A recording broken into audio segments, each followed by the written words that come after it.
Bakit sa halip na mawala, parang apoy na lalo yatang lumiliyab ang isyu na kesyo hiwalay ng mag-asawang Ann Curtis at Erwan Heussaff?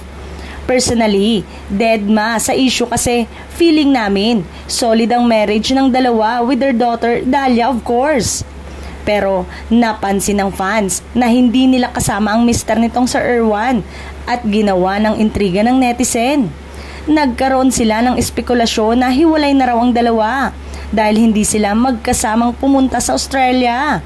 Meron daw kumakalat na fake news na magde-divorce na ang dalawa na nagsimula lang pala dahil sa post ng aktres bilang pagsuporta sa divorce bill.